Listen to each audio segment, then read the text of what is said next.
welcome to another episode of We're Not Wizards. My name's Richard. I'll be your host for Wednesday or Thursday or Friday or Saturday or Tuesday or whenever, because after all, it's your podcast. Joining me today, and I said I'd try and do this in all breath, so here we go. From Metafactory Games, talking about my fantastic factories, I've got Joseph Z Chen. Hey, Joseph. Hey. I did that in one That's breath. me. I've actually still got plenty of breath left. I could probably keep talking for a little bit more. Yeah. One take. There you go. Or maybe the 10th take. Maybe, exactly. Nobody knows if we edit. You know, we never edit. So it's all good. But thank you for coming on. Yeah, it's a it's pleasure. great to be here. You are in the middle of your Kickstarter campaign for Fantastic Factories, which has only been going really a matter of days. Yeah, But it's one day and 3 hours, I guess. you got a little time. No one's counting. You know? It's not like you're sitting at the computer constantly F5ing and waiting to see what's kind of happening. See what's happening next. I guess we better kind of do the admin-y stuff for people who are listening for the first time. Thank you for joining us. If you look in the green room today, we have a range of... We've gone quite healthy, so we've got fruit salad here. We've got some smoothies. We have some oat cakes for somebody who wants to go a bit savoury. And it's all there, so just help yourself. The reason that we do this is because we wholeheartedly believe that there's not enough podcasts out there about board games. And the other reason that we do this is because this is what we call a quick start on the kickstart. And what we do in a quick start and a kickstart is somebody will have a current campaign that's running out there, and we get them on to have a chat so they can tell us a little bit about themselves, a little bit about the hobby and its influences on themselves and how they've influenced the hobby, and then they can talk a little bit about their project.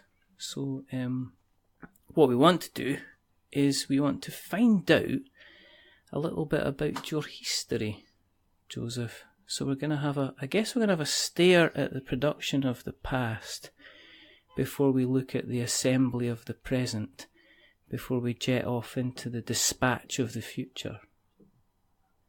So do you want to... Did you write that down? That seems very... No, it's off the cuff. Wow. Well, very impressive. It's, so I got into hobby gaming right after college. Kind of the same way a lot of people do, just playing Catan, Dominion, Seven Wonders, kind of had roommates at the time, and it was just something that we ended up doing a lot of, to the point that we were actually quite obsessed with some of these games. And I think for Catan, we actually spent some nights where we would actually just set up the board, and we would analyze, we would discuss. Just this, my friend Danton and I would just talk about where would everyone place their initial settlements, and we would kind of figure out what we would do, and then we would then break it all down and set it all up again with a new board and kind of reanalyze. Anyways, so we kind of No, you can't. You don't get away with saying that. Then, so was it like chess? Well, we weren't playing against each other. We were simply like we had different perspectives on what we thought was optimal play, and we would try to kind of give the pros and cons, like, what does this placement do? Like these resources or access to that port or positioning, and kind of like min-maxing what the initial placement would look like. Because it's a pretty big decision in Catan. Yeah. You know, possibly one of the most important decisions you can make. So we're just curious about like, what would the optimal play look like? And I think we're just kind of a little obsessive like that in terms of like how to best play a game. And back then I feel like the cult of the new, that wasn't such a thing. Kickstarter was still kind of like growing in popularity, and it's unimaginable now, but we would play the same game over and over again 10, 20, 30 times. Did you go as far as notebooks then? Did you actually start to write stuff down? We did not do notebooks. I think that would require like some actual like organization and effort, I suppose. We were just doing it for fun. So, I mean, did you come up with kind of like several was there several kind of optimum strategy? Because it's all the thing about Catan. I guess it's always comes down to the dice. Because it's kind of like that's the biggest bugbear with me in Catan. That I've always went, I'm going to start off really, really strongly, and then I'm going to roll absolute garbage every single time I play. Huge amount of variance. I think that's part of why it appeals to a lot of more casual hobby gamers. There's always a chance. Even if you don't play optimally, you don't get the places you want, you still might roll well. Yeah. So did you continue with that? Did you go into was Catan kind of like your gateway stuff? Did you continue with the hobby kind of after kind of college? Was that you kind of involved in the hobby, or did you kind of like do what a lot of folk did, which was take a break and then dive back into it at a later time? A little bit. I think we did start with Catan. We went through kind of a Dominion phase, and then Seven Wonders, and then eventually I ended up kind of my own place. Mm-hmm. At that point, I think may have backed off of board games a little bit. It was always something that you kind of get together once in a while. Yeah. But I can't say I didn't play like every week like I had back then. And then, so this kind of group of friends of about 4 people, we were looking for kind of a new project to tackle.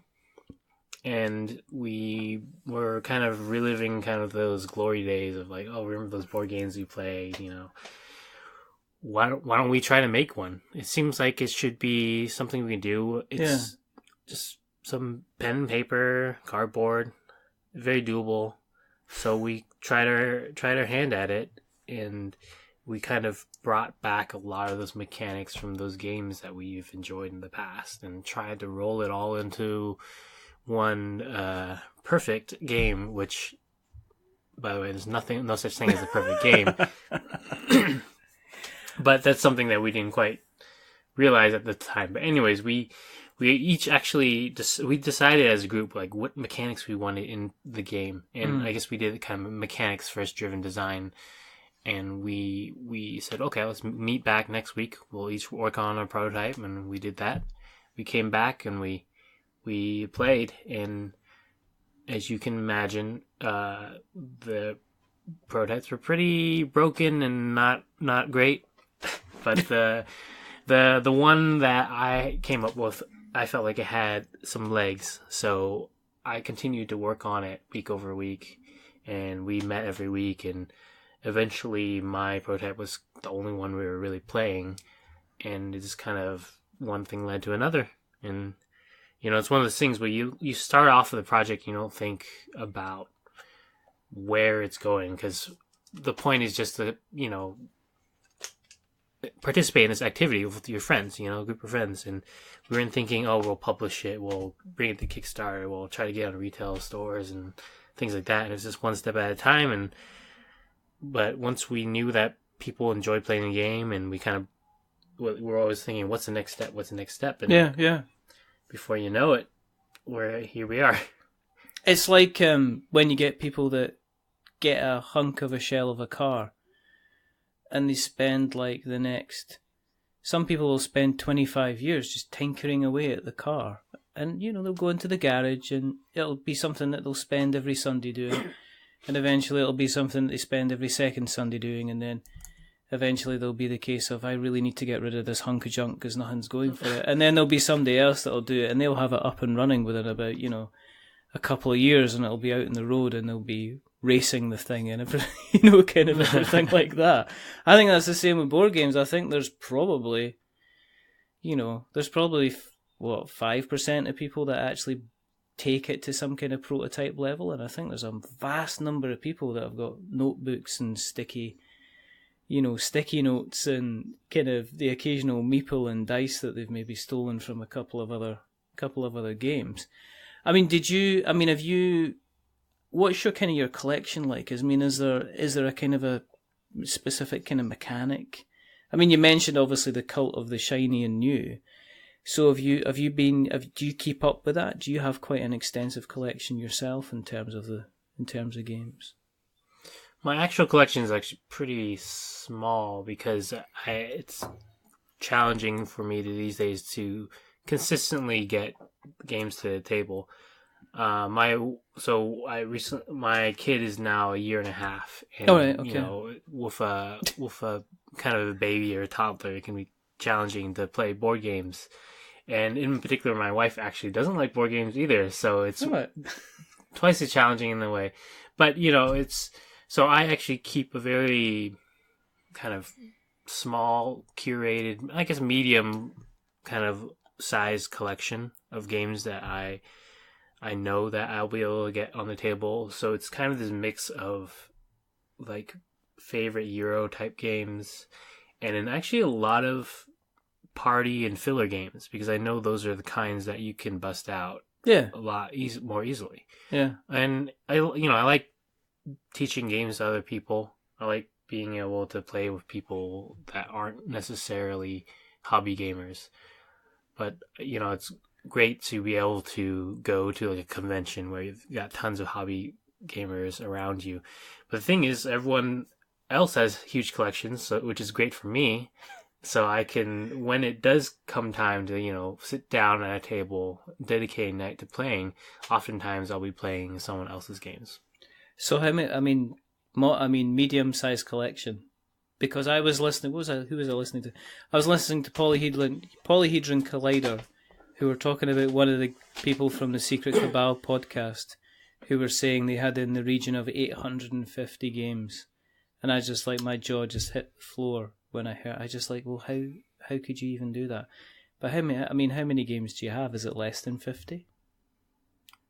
So the thing about filler games is they're very small. So I think that, you know, quantity-wise might not be the best measure. To give you a sense of how many games I have, you know, everyone uses those IKEA shelves, right? Yeah. The Kallax. Yeah. So I have a. Yeah. I think this is actually pretty small by most people's standards. I have a 2x4 Kallax, so not even the full one. Right. Okay. And all my board games either fit inside or on top of that. But you said on top, so that suggests it's more. Okay. Except for Max vs. Minions, all of them can fit inside. Okay, so some games just don't fit inside. So yeah, so I think that's a pretty small amount in terms of actual quantity. Maybe 50 might be around that number. That's actually quite. Yeah, that is a small. I mean, that's in terms terrible. of actual like bigger boxes, like you know, like a Catan or a Sagrada type, anything with like a telescoping box. I mean, I've got maybe like 20, maybe. It's hard to say. That's very well curated then. I bet you've played them all as well, haven't you? No. What? Well, here's the thing. You know, designing games now, there is kind of that cult in you a little bit, and keeping up with Kickstarter trends, and you start knowing a lot of designers, and you start backing a lot of Kickstarters. Yeah. And somehow, I don't know how it happened, I'm now both, you know, it's like, do you wear it as a badge of pride or an embarrassing thing that you kind of hate to admit that you're a Kickstarter super backer? You're a super backer. You know the level you have to be at a super backer. So if you're saying you've got 50 games, I don't know what it is. Maybe they're just all in the mail, just on the way to me right now. You're just gonna wake up tomorrow morning. You're just gonna have truck kind of back, beep beep beep, bring it up, Joe. So I've got a bunch, and a lot from like local designers that I know and like to support. And the thing is, while they've been designing the game, I've actually played a lot of those games like many times, and so by the time it actually comes in the mail, you know, it's like, oh, I've played this game a lot of times, and sometimes it takes a while before I bust it out again because I've already played it so many times. Have you played through Mechs vs. Minions then? Have you managed to get all the way through that? So, if we're talking about Shelf of Shame, that is definitely the featured game. It's like my water feature in my garden. It's Mechs vs. It's huge, Minions. Right? Was it play like? I don't know. I bought it on the first print run when they first announced it. Really? and it's been sitting on my shelf for a couple of years now. It's this mix of things where like, oh well, it feels like a full experience. I want like the right group, and I think shortly after I bought the game, yeah. So I had 4 people in mind. Yeah. I bought the game, and then 3 of us had babies. So there's that. There is that. So it's next to impossible to assemble that group now. That's just. I'm hoping that after we're done with Charterstone, we can get that to the table next. So you're actually saying you've not played it then, basically? I have not. No. It's a delight. I've heard good things. Oh, I love it. I love it. I don't think I got in trouble for a while because I kept on mentioning Mechs vs. Minions, and folks said, don't mention Mechs vs. Minions again because people will think you're sponsored by the company that makes it. And I said, I wish. So I mentioned it for a while to see if they'd sponsor me, and they didn't. So I stopped mentioning it because it was getting embarrassing how often I was mentioning it. But in terms of teaching somebody how to play a game, it has got it so right on how it teaches you the basic mechanics and how to play the game. I've not seen a game that does it better. I think it's because they're a video game company. Yeah. And it's funny to see the difference between video games and board games. In video games, you don't have an instruction manual. No one ever reads an instruction manual for a video game. No. You could just have a tutorial and it teaches you how to play, but in board games, somehow everyone's expected to read a manual, which is this weird stark contrast between the two. Yeah, and that's why it works. I mean, that's why it works so well, because you are playing through, and you'll find this out when you play it. And it works well with 2 players. You don't need the 4, Joseph. I'm just saying. Oh, that's good to know. Because I played it with my son, and we bust through about 3 or 4 campaigns in an evening, and we got lucky, and we won a lot of campaigns, but playing the whole thing, I'm so jealous because you're gonna have that wonderful kind of, this really works and this is easy to play, and I'm just kind of getting through it, and it's I'm quite a bit kind of jealous. Either that, or you could just hold on to it and wait until its market value kind of increases and then kind of sell it. Because let's face it, you've got a 1.5-year-old, and do you know what? I know something. See, kids' shoes as they get older, they're really expensive. I'm just saying, they get really, really expensive. Kids' shoes do. So yeah, kind of bear that in mind. But I mean, in terms of you, so you said you're going to reduce the amount of stuff that you have a chance to play. So would that make you kind of in turn kind of concentrate on? I take it, Fantastic Factories was this prototype game that you kind of kept playing within the group itself. Yeah, it's interesting as a designer. You actually spend a lot of time, playtesting your own game, but also playtesting a lot of other designers' games. And so actually playing a published game can sometimes be a little bit of a treat. Yeah. And it's funny also that I've been experimenting with all these different size boxes for my game, and half the boxes that are showing on top of the shelves are actually all these different sizes and shapes and designs of Fantastic Factories boxes. Yeah. And so it looks like I own like a bunch of copies. The only game apparently I look like I play is this Fantastic Factories. So it's just boxes and boxes. Most of them are empty, but it's kind of a little bit of a mess in that sense.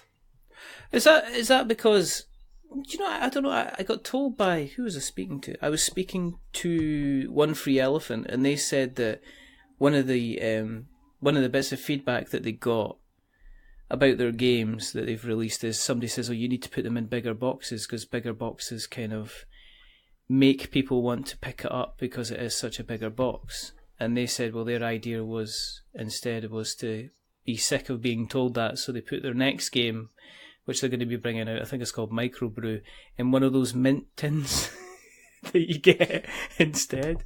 But I've seen that. I mean, was that a decision? Was that a decision to see, does it fit in the box, or do I want something that's kind of like got a presence instead?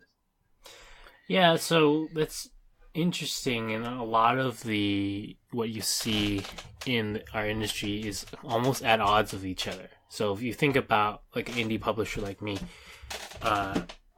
usually the viable way to get your game to the market is through Kickstarter. Yeah. But the kind of long tail and the long-term solution, kind of where you want to be, is in retail stores.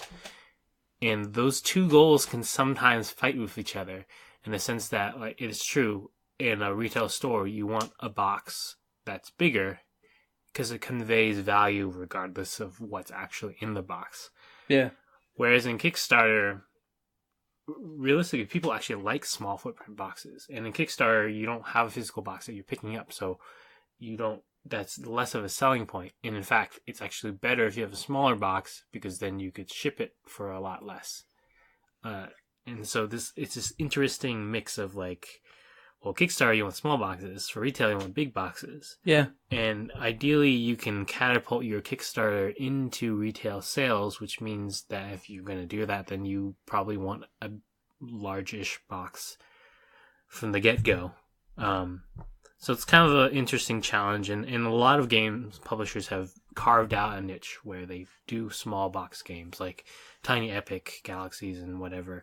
Their whole selling point is a tiny box, a big game in a tiny box. And yeah, it's great that Kickstarter kind of enables these kind of niches to be carved out by publishers. Yeah, where people who are actually looking for small boxes and that don't buy into this whole, like, big box conveys value type thing.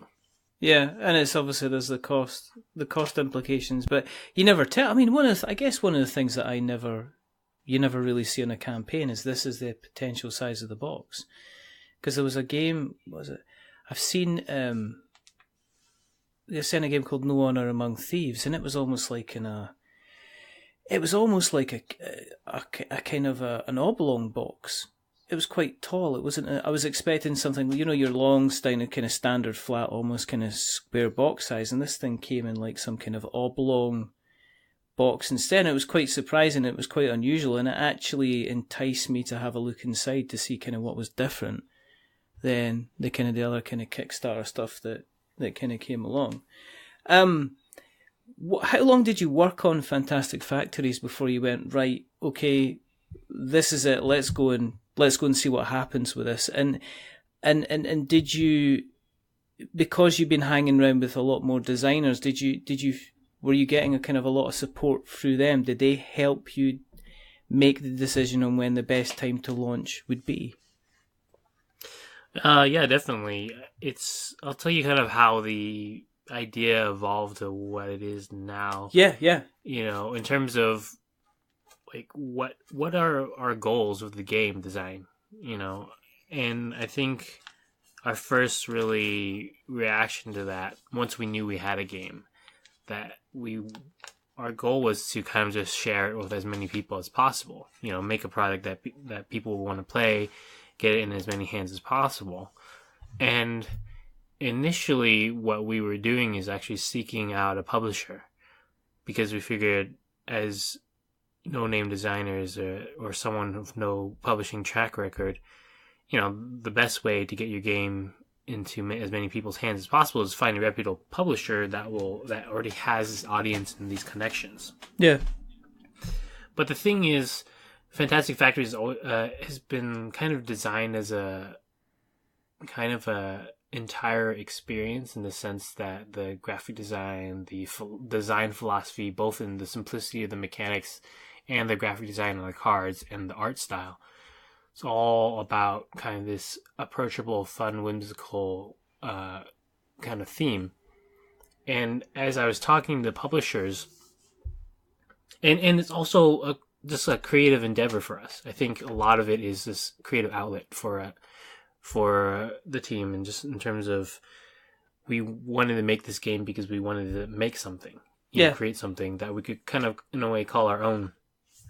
And as we were talking to publishers, and as most publishers will do, they had some changes they wanted to make, in terms of how the mechanics, the art style, and all these things. And the more we kind of were talking to publishers, the more we realized that if we signed on with one, that we would probably have some kind of regret in terms of like some kind of compromise we would have to make in terms of, because once publishers sign the game, they kind of have ultimate say over how the game will be, what components are, and all these things. So there's this kind of turning point where we decided, okay, you know what, we're going to self-publish. That way we can, manufacture a game as we envisioned it, as we kind of believed it should be. And that's not to say that we didn't take any feedback from anyone else. We've been, listening to a lot of the feedback, especially from those publishers as well, because they had a lot of valid concerns in terms of the mechanics and certain other component costs, things like that. And we actually learned a lot of valuable information from them in terms of how to approach the game as a product from a publisher standpoint. Because before then, we were kind of designers. We were thinking, well, let's just design a game. But now we have to think about things like the box size, components, all these things. I'm trying to remember what your original question was. It's fine. There are no questions, Joseph. There's only chat. So I just find I find the whole kind of journey from where people kind of get to having the original kind of boxes and white pieces of paper and kind of markers and stuff to where they actually have kind of like a full kind of game. Always fascinating, because everybody has like a totally different way that they're kind of dealing with stuff. So was it important? I mean, this sounds like it was important to you to kind of not compromise on the original vision that you had for the game. It sounds like it was really, really important that when people were playing Fantastic Factories, that it was the original game that you had been putting together, and it wasn't a case that the art had been changed, or there was less dice, or there was more dice, or things like that. And I think part of it is because it's not a purely business transaction for us. Our first project, it's a labor of love. We took about 2.5 years to develop and market and kind of do the art and all these things. And it's, not something we're doing just for to make money. We're there to make the best game we can, and in the way that we think will be the best experience for the players. And I think that a lot of publishers probably have similar goals, but they've always got kind of this bottom line they have to worry about as well. And a certain timeline, a certain amount of, they can't dedicate as much time and care with every game as, my co-designer and I have probably dedicated towards Fantastic Factories. Yeah. It's probably not a good way to run a business, but it's a great way to make a game, I think. And for us, it's not something that we're necessarily looking to do like full time. It's something that we do, because we love doing it. And you've seen, I think the practicalities of building a board game is you don't build a board game, I guess, a board game career on the back of one game, unless even if you're lucky enough to kind of catch the lightning in the bottle, which we see all these people that have got 6-figure kind of Kickstarters, and you're sitting there kind of thinking, oh, actually, they've made enough money to make the game, but they've not made any money to actually be able to say, right, I'm going to quit my work. I've still got bills to pay and stuff like that. It's funny because people have asked me that question, you're going to quit your day job or whatever. And I think anyone who's kind of, been in the industry watching Kickstarters and learning about other people's, know that you can't really quit your job off of one game. You have to do this kind of thing over and over again. And especially as a software engineer, right now software engineers are paid pretty well, and I enjoy doing coding and programming, all that stuff. So that's not something that I'm looking to necessarily replace. And so we were talking about how much funding would the game have to be for us to even consider, quitting our day jobs in it's just an astronomical amount. Yeah. You know, you kind of have to have a few good games under your belt, get into retail and all these things. Yeah. You look at Jamie Stegmaier, for instance. He's like the pinnacle of what, you know, people want to do in terms of Kickstarter. But, you know, if you look at his company, I believe he's the only full-time person working at his company, and he's still kind of just, I mean, he's had great industry success, but I wouldn't say that he's necessarily like swimming in money either. No, I don't think he's not going about going dollar bill, y'all. Yeah. He's not going to put it. His company's still very small, you know, it's just one full-time employee and a few part-time, you know. And it's one of those things that people see these dollar signs on these Kickstarter campaigns, but like you raised like, you know, $100,000 in like 3 weeks. Well, what they don't see is the 2 years of development behind it. Yeah. You know, it's not 100,000 in 3 weeks. It's 100,000 in 2 years, which then you split that between 2 years, and you split that between everyone on the team suddenly, and then you have to, of course, actually pay for the manufacturing of the game. Suddenly, no one's really making all that much money at all. Yeah. And the other side of it is you're forgetting about the probably the 5 or 10 grand that you've put into the game over those 2 years before, and buying art for things and getting your prototypes together and doing all the traveling and going to shows and things like that. I think, going back to my question was, have you found kind of knowing and getting to know game designers, did that help with the kind of the Kickstarter campaign? Is there people that have kind of given you help, given you advice as you've made your step towards kind of pressing the button? Definitely, like 100% or 110% definitely. Like it's impossible pretty much to make a good board game in isolation. You know, you need playtesters, you need other people in the community. What's great is other people have blazed this path before us, you know, like I said, Jamie Stegmaier, James Matthew, all these people have written about the Kickstarter process, specifically about tabletop. There are so many Facebook groups and forums, and Twitter. Twitter is amazing space to connect with other designers, content creators, and it's kind of this really welcoming community of people who are just willing to support each other and kind of signal boost and tell everyone about your game. And you know, it's really quite amazing, especially now on to day 2 of the campaign. I did not think that so many people would show up for the campaign. So we're day 2. We funded in 5 hours. We're now at over 200% funded. And, you know, I looked at our audience, you know, our mailing list size, the amount of followers and on Twitter and likes on Facebook, and like the numbers don't seem to quite make sense, to be honest. I'm like, who are these people? Where are they coming from? And I think a lot of it comes from this network of people that you've connected with, you know, designers, influencers, content creators, that when you've connected with them in a really meaningful way, they're willing to lend their voice to you and talk to their crowd, their network. And it's just kind of this expanding effect of people hearing about the game, and it's really quite amazing. And, you know, that's the thing about, I would say the biggest takeaway about designing a board game was that, you know, you get into it thinking you're making this game for you and your friends. And then the next level is, I'm going to be making this game for all these other people. And then at least for me, what's kind of overtaken that, almost that entire passion, is just being part of this community. You know, I discovered this almost like subculture of like board game designers, board game creators, content, you know, reviewers, all this stuff.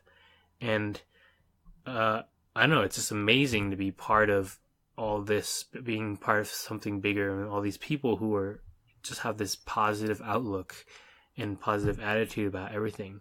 I don't know if you've seen the Kickstarter video for my campaign. It's a little different than others. It's kind of this this friend I kind of met along the way, Christian Kang, his YouTube channel, Take Your Chits. Yep. Yep, he's the guy that he tweets the same thing every day, which is today is the day I start to work out. Yep, that's the guy.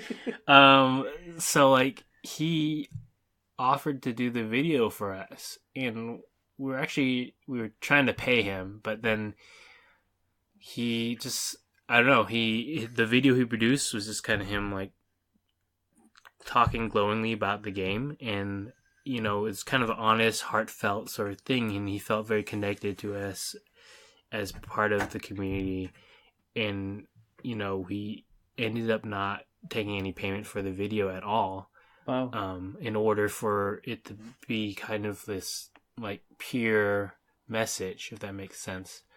And I think it kind of like highlights what I think the whole board game community is about, in terms of helping each other out and connecting in different ways. It's back to this kind of difference between board games and video games. Most board games require you to play with other players, and you have to play with them face to face. Yeah. So I think that's amazing that makes it, I guess, harder for things to go viral and grow as large as, say, the video game industry. But I think the connections you make between people, players, and people you meet at conventions, it just makes those connections that much more impactful, more meaningful. Yeah. I mean, how did you feel when you press the button and then the numbers are climbing? Because your goal was it's just over $15,000, yeah? Mm-hmm. And as you said, you funded within 5 hours. I mean, was it kind of an overwhelming experience? Were you expecting, did you kind of set in your mind, okay, I've done my calculations, we're doing the kind of the calculations on a daily basis, so if we hit $4,000 in the first day, then that's a good start, because then if there's a natural tail off in the middle, if we're hitting an average of 500, an additional $500 a day, then that means that we're going to fund and we could potentially hit quite a few stretch goals. I mean, how did you feel when, like, this is just going, it's rocketing, and you're seeing it go ding, ding, ding, because you're almost at 1,000 backers just now. So what were you like when it gets to hour 4 and you're like, were you thinking, oh my goodness, this is going to fund? Well, it's, interesting having spent like 2.5 years like doing this. We definitely had some hopes that, people would turn up. And I think that, we also didn't want to get our hopes up too much, right? Yeah. So we were kind of tempering our expectations. I think internally we kind of had a certain number in mind that we hit that point, we'd be pretty happy, kind of, satisfied. We'd feel like we hadn't been wasting the last, 2 years of our lives. And then there's kind of this pie in the sky kind of number we're hoping for. And honestly, I think it's kind of exceeded all my expectations. And to answer your question about kind of seeing these numbers kind of stream in, it is kind of crazy, because we actually have quite a bit of a checklist. Once we hit the launch button, it wasn't a matter of watching the numbers, because for me, I actually had a huge list of like things I needed to do in terms of like making things are squared away, marketing efforts, little small things that hopefully move the needle. Like we're adding the Kickstarter link to our website, updating our Facebook profile pictures to kind of tell our friends and family that, our Kickstarter is live, things like that. And I actually spent the next few hours doing that, responding to the comments, messages, and things like that. And I actually mostly only heard about the funding amount through people telling it to me. They're like, oh wow, you guys are at whatever, and I'm like, oh, that, I haven't had a chance to take a look, and it's crazy because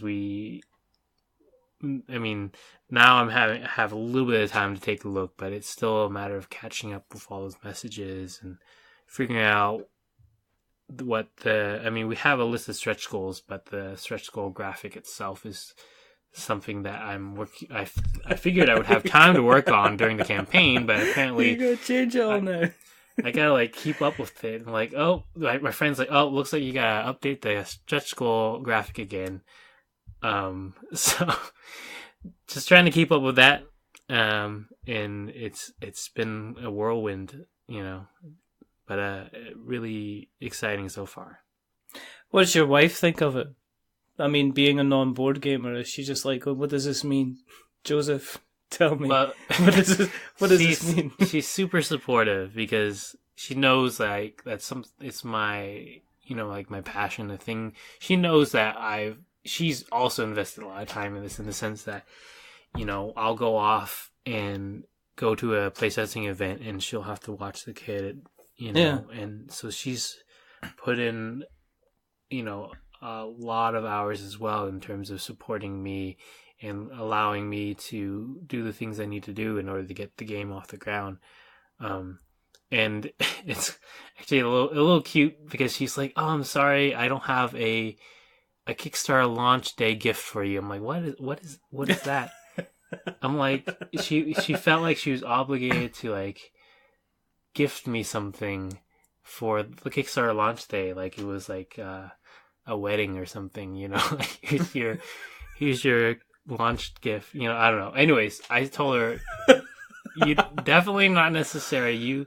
Everything you've done so far already has been, amazing, and I just asked for, support and all that stuff. And even during the campaign, there's going to be a lot of kind of marketing efforts. I'm going to be hitting up a lot of local game stores to demo the game and doing things like recording this podcast and just talking with as many people as possible.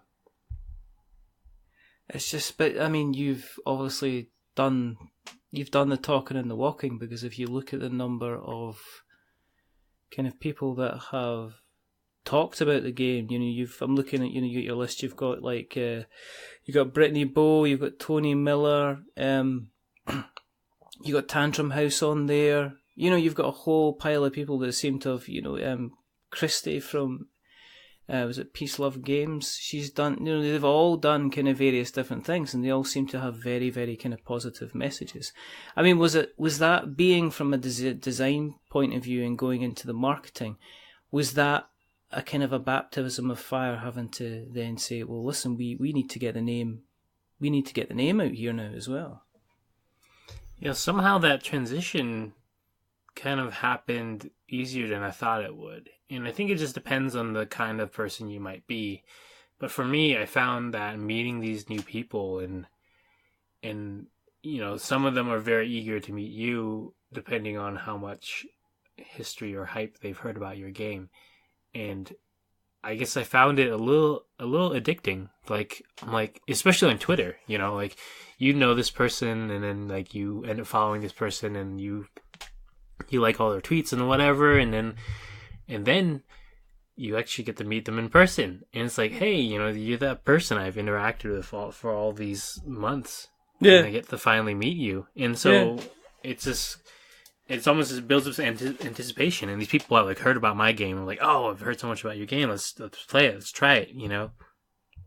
And some people they call it influencer marketing or whatever, and to a certain extent, I do like reach out and try to meet these people, but genuinely, I actually want to meet these people and just like hang out with them and, play games and it really helps when, the two goals kind of align, like when I'm not just doing it just to like get the game in their hands so they can like, market it for me or something like that. It's just kind of this, like I said, it comes back to this community and feeling connected to the board game community, and it's something that I find really rewarding and exciting. And when it comes time for other publishers or creators, designers pushing their projects, I've always been more than happy to support them, both through marketing efforts and backing their projects and whatnot. Do you know what we've not done?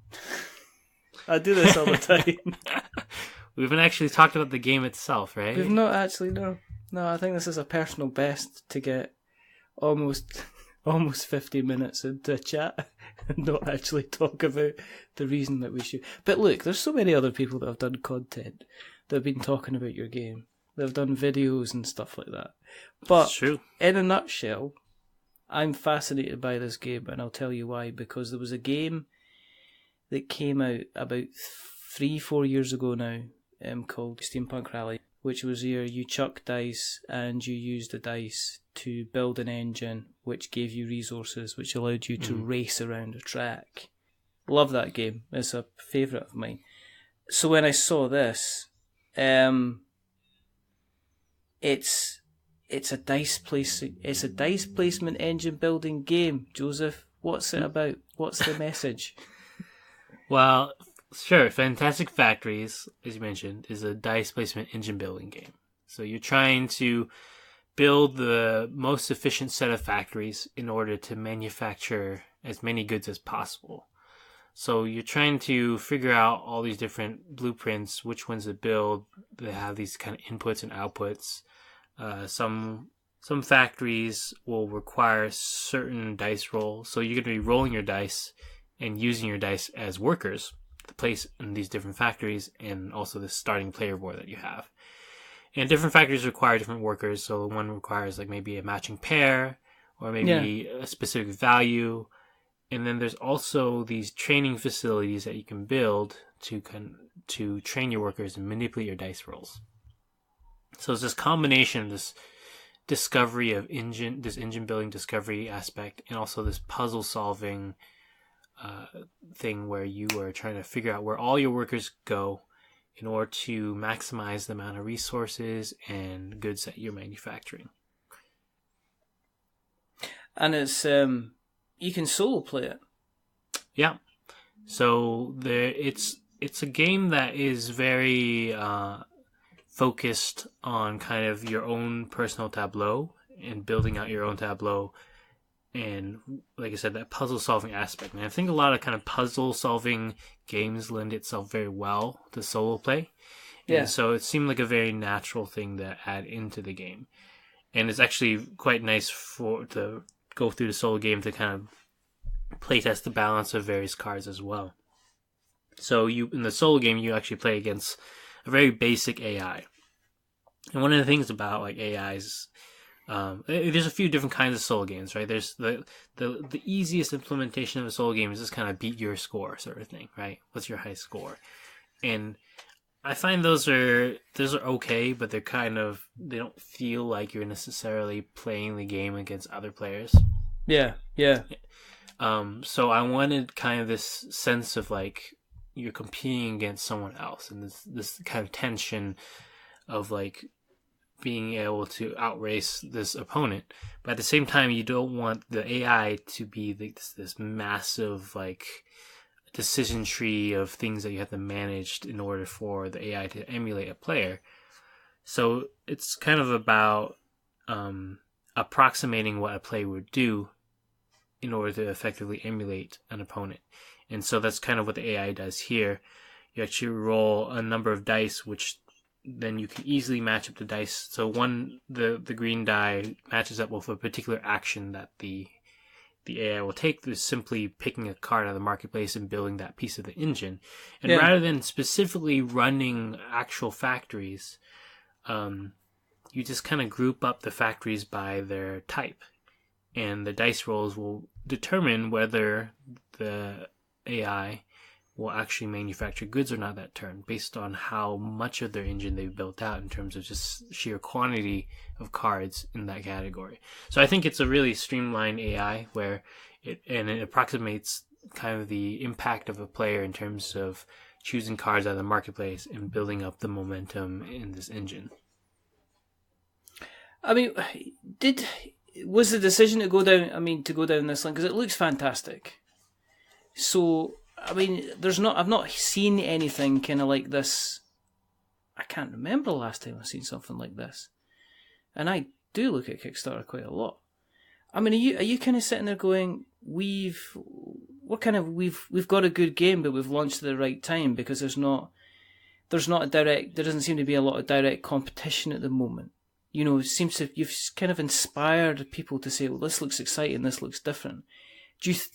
I'm not going to put words in your mouth, but do you think people seeing one miniature game after another, there's a little bit of maybe fatigue that when something like your game kind of comes up, it's almost like there's a little bit of freshness. Here's your, you've got normal lemonade, but look, here's lemonade with a little twist of lime in it and a lovely straw kind of thing. And people are like, oh, their little ears are pricking up and they're more kind of excited about it. Do you think that's kind of maybe one of the reasons that it's kind of doing what it's doing just now?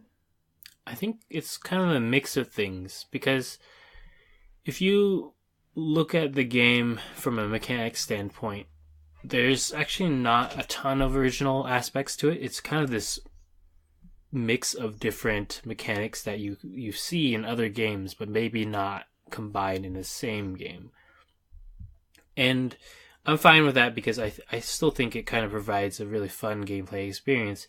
I think part of what you're saying is what kind of environment do you see in Kickstarter, and kind of the challenge of how do you stand out. It's interesting because you both want to kind of do best practices, and you also want to stand out from the crowd. And there's a couple things about Kickstarter that are challenging. Is that, yes, you see a lot of these huge minis games, and you also see a lot of these kind of small impulse buy games that are like $9. Yeah. And I think it's actually quite challenging for a game that's kind of a medium weight game to exist in a Kickstarter environment, because a lot of Kickstarter is about impulse. It's about the deluxe game. It's about kind of this over the top production value that you can't get in a retail store. And I think for us, it's always been about the gameplay and not so much about the components. And we're trying to kind of weave that narrative, that story of like, we're here to make the best game we can, and not overproduce, not underproduce, just do what we think is best. And hoping a lot of that kind of shows in the sense that we don't have like 20 different pledge levels. We don't have tons of exclusives. Our stretch goals are component only upgrades. All the content that we intend on including in the game is included from the very get-go. I didn't want to be playing games with our Kickstarter backers in terms of like, well, you might get this or you might not, and the reality is maybe we intended on giving it to you from the very beginning, that sort of thing. And the other mix, so that's I think challenging, but also a little different, and I'm hoping that is enough to set us apart from some of the other projects. But the other component is kind of the art, and I think art really can sell your game, especially on Kickstarter, where a lot of what people see is just your campaign page, and they don't actually get to play your game, although they can because it's a print and play. But a lot of people won't go through that effort of trying it, and they'll make their decision based off of kind of their initial impressions, and that's where art can go a long way. And you see a lot of the standard stuff like high fantasy, sci-fi, space kind of games. And from the very get-go, I wanted something a little different, something bright and something colorful, something that matches the kind of elegant and approachable mechanics of the game, and kind of settle. And also like something that would make the theme of factories a little more enticing and more interesting. And so we settle on this kind of whimsical, fantastic color theme where the factories are just bright and cheery, and it's something that you don't see very often. Very happy. It's a very kind of happy and bright. Do you know what it is? It's like if you had like a kid's character, and it's like, oh, Daddy's away to work. And it's like, and we'd actually follow Daddy for the day, and this is where they'd be working if they were working at the factory kind of thing. I mean, that's one of the things that is very attractive about the game. I see it's not, high fantasy, fantastic, and there's some amazing kind of games out there that have some absolutely fantastic art. But again, when you see something like, say, like, when you see the artwork on Fantastic Factories is striking enough and it's different enough to kind of like it turns your head. Mm-hmm. You go, oh well, let's have a little bit of a look for that. If people are looking to back, how much do they have to back in order to be a backer that backs?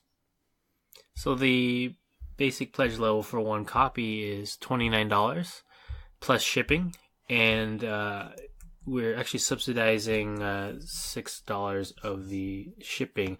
So shipping to the US is $6. Mm-hmm. And then shipping to the UK would be, sorry, let me take a look real quick. I believe $13. I think it's grouped into EU, even though Yeah. I guess that may or may not be the case. Anyways, yeah, so $13 $13 shipping to UK. So for the $29 plus shipping. That's not an awful lot. I mean, in the grand scheme of things, where I guess one of the other things that's attractive to this is you do see a lot of games which are they're hitting the sub $100 and over the $100 for a pledge, and for some people that's just a bit too rich, isn't it? You know, it's pretty. It's a really kind of decent kind of price point. I think one of the things is we always wanted to be able to get the game into as many hands as possible. So we didn't want something that was, cost prohibitive. No. I mean, and I think, that's reflected in the fact that you're currently sitting at, and you're going to have to sort out your stretch goal graphic because it's you're missing a tick. Yeah. The $31,000 one's gone, Mr. Chen. You need to get on that. That'll be my first task as soon as we're done recording. But that and lunch, I guess. Yeah, that's because it's lunchtime. You're at $35,000. Well, you're almost $36,000. You've got about 29 days, probably about 28, 27 days by the time this goes out. It looks fun. It looks kind of like fantastic, and for the price you're looking for a backer, it definitely looks like you should be taking a kind of a look into it. So if people want to find out, or they've listened along today and they've went, oh, let's find out a little bit more about your good selves, where can they find you on the internet webs, Mr. Chen? So I think I'm probably most active on Twitter, so you can find me at Fan Factories. Mm-hmm. And also on Facebook at Fantastic Factories, and Instagram as well. And if you want to check out the campaign, you can always look it up, look up Fantastic Factories on Kickstarter, or go to the website, fantasticfactories.com, and it'll have a link there as well. Yeah, and you've got some fantastic art on the website as well. Thank you very much for coming on. Yeah, thanks. It's been a lot of fun. I do have one more question for you, though. Okay? Okay, I have a feeling I might know what it is. You know you don't, because I've changed it, alright? Oh, so okay. All right. No, the result's the same, but I've got to make it up for everybody that comes on and make it tailored to them. It's a bespoke question. Oh, okay. Not the question I was expecting. It probably is the question that you're expecting, but I'm trying to make it not look like I'm a tired old hack that just comes out with the same old nonsense again and again and again. You have visited a board game factory. And you rock up to the board game factory and the managing director meets you and grips you strongly by the hand and says, everybody that comes along because Fantastic Factories has done so well and we really want your business, we have the ultimate board game making machine. And the ultimate board game making machine can make any board game at all with any expansions on it. And the managing director looks at you and says, what would you like if you can have, we have enough cardboard and all the designs for every board game going. And all you need to do is to press the button and we will make 3 board games for you, any board games that you want. What 3 board games would you have made for yourself, Mr. Joseph Chen? So these would be games that are already out there, published games. Anything at all, any board games that are out there at all, anything that you've coveted, anything that you've wanted, anything from first editions you can have. It presses the button, it'll automatically include all the expansions as well. What games would you like? That's a tough one. Well, the first one that comes to mind is that Suitcase Azul. Have you heard about this one? No. So Azul has this. Are you familiar with Azul? Yeah. This like the ceramic tile kind of laying game. Yeah. But they were showing off like this huge set that they use for like demos or conventions, and people are like, "Oh my god, I've got to have that. You guys sell that?" And then they're like, "Oh, maybe," and then they decide that they're gonna sell it for $300. Okay. At which point people are like, actually, we don't want it. No, we don't. No, you're fine. So anyways, you want that one? Yeah, I think Azul's a really elegant game.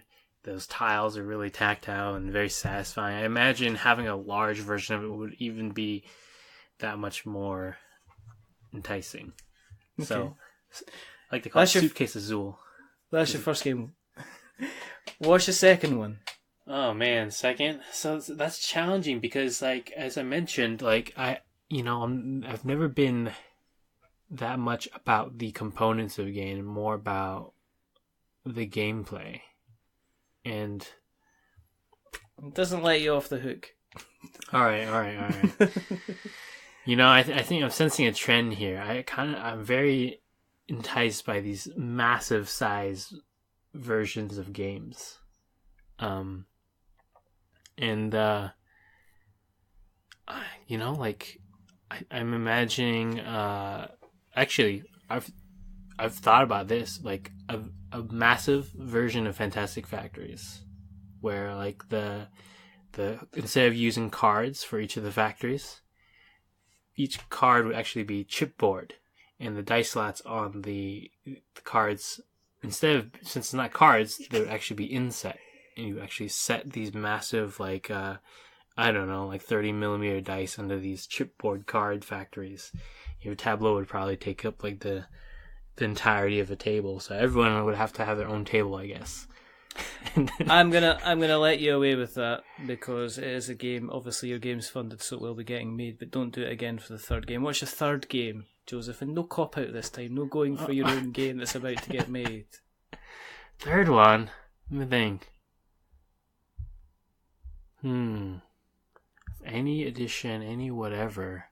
That's the problem is I don't consider myself a collector in the sense that, I have the need to collect something. But, Any game at all. Any game at all. Any game at all. I'm trying to think. Oh, sorry. Third game. See, that's the problem when you have a small collection.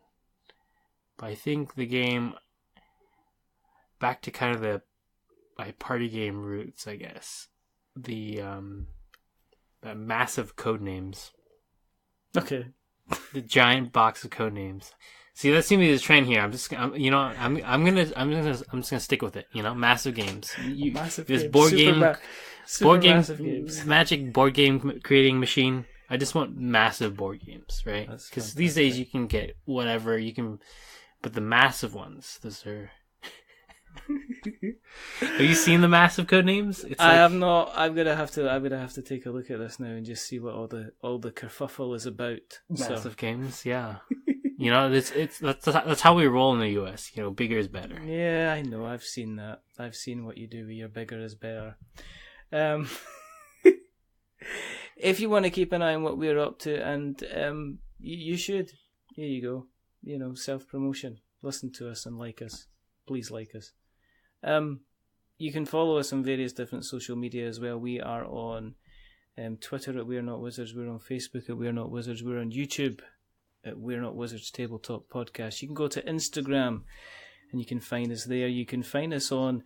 We've got our own blog, which is we're not wizards.blogspot.com, and we have just launched a scathing attack on Sean A. Person from Thing 12 Games and his absolute lie of a game, which is Seals of Cthulhu, which you should probably have a look at Fantastic Factories before you look at Seals of Cthulhu.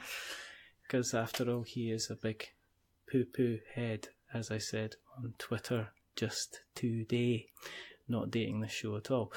You can find us on the various podcast catchers. So you can find us on Stitcher and Spreaker and Acast. You can go onto our website, which is wearenotwizards.com. You can email us, magic@wearenotwizards.com. You can also find us on Apple Podcasts. Thank you very much for everybody who's been giving us some ratings and some reviews and some subscriptions, because it is working and Apple has decided we're going to get another 3 days of sunshine. So isn't that fantastic? If you do want to give us a rating or a review, remember, don't give us 10 stars, because as you can hear, I'm getting quite big-headed, but don't give us 1, because that makes us cry, and I am still very much an ugly crier. But give us 5, because it's in the middle, and it's average, and we're just a little bit average. But the gentleman who has not been average tonight, from Metafactory Games, is the rather wonderful, the rather fantastic Mr. Joseph Z Chen.